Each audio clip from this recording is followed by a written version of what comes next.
বাড়ির পুজোয় থিমের চমক। প্যারিসের আইফেল টাওয়ার তৈরি হচ্ছে নদিয়ার ফুলিয়ার পদ্মশ্রী বীরেন কুমার বসাকের বাড়ির দুর্গাপুজোয়। 40 বছর থেকে বাড়ির পুজোয় থিমের চমক দিয়ে আসছেন বসাক বাড়ির সদস্যরা। শেষ মুহূর্তে চলছে পুজোর তোড়জোড়। সামনেই দুর্গাপুজো, হাতে আর মাত্র কয়েকটা দিন। জেলার পুজোগুলির মধ্যে অন্যতম নদিয়ার শান্তিপুর ফুলিয়ার বসাক বাড়ির দুর্গাপুজো। দীর্ঘ 40 বছরের উপর মাতৃ আরাধনায় ব্রতী রয়েছেন বসাক পরিবার। নদিয়ার ফুলিয়ার পদ্মশ্রী বীরেন কুমার বসাকের বাড়ির দুর্গাপুজো দেখতে ভিড় জমান জেলা তথা রাজ্যের একাধিক মানুষ। প্রতি বছরই বসাক বাড়ির দুর্গাপুজোয় থাকে বিশেষ থিম এবং সামাজিক সচেতনতা বার্তা। এবারেও থিমের চমক রেখেছেন বসাক বাড়ির সদস্যরা। সাধারণত বিভিন্ন ক্লাব কিংবা বারোয়ারিতে থিমের চমক দেখা যায়, তবে বাড়ির পুজোয় থিম এটা বিরল ঘটনা। তাই হাজারে হাজারে মানুষ আসেন বসাক বাড়ির পুজোয়। এবার পদ্মশ্রী বীরেন কুমার বসাকের বাড়ির পুজোর থিম প্যারিসের আইফেল টাওয়ার। 120 ফুট উচ্চতার সুউচ্চ প্যান্ডেল ইতিমধ্যেই শেষের পথে।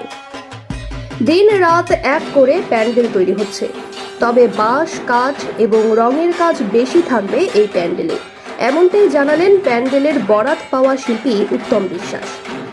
তবে বসাক বাড়ির পুজোয় একটি ঠাকুর নয়, প্রতি বছর 2টি ঠাকুর আনা হয় পুজোয়।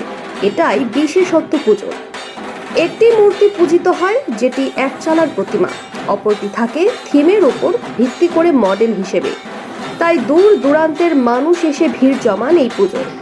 এ বিষয়ে বসাক বাড়ির পুত্র অভিনব বসাক জানান, এই 2টি মূর্তির মধ্যে একটি তৈরি করেন রাষ্ট্রপতি পুরস্কারপ্রাপ্ত মৃৎশিল্পী সুবীর কুমার পাল এবং অপরটি তৈরি করেন মৃৎশিল্পী কানাইলাল ঘোষ।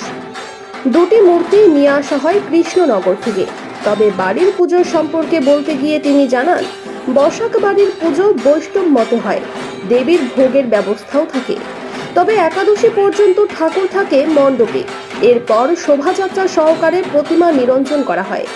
তবে এই বছর মানুষের ভিড় বাড়বে বলেই আশাবাদী বসাক বাড়ির সদস্যরা। তাই এখন পুজোর জন্য দিন গুনছেন তারা।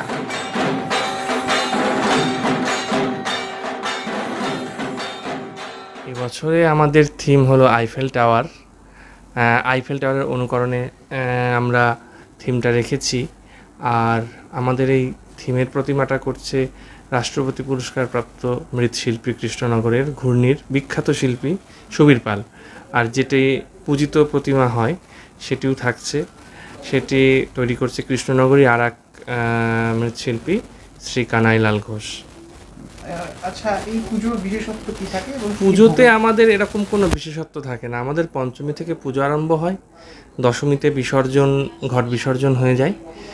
যেহেতু বাড়ির প্রতিমা আমরা একদিন একাদশীতে রাখি, একাদশীতে বিসর্জন হয় না, তার জন্য একাদশীতে রেখে আমরা দ্বাদশীতে আমরা বিসর্জন করি।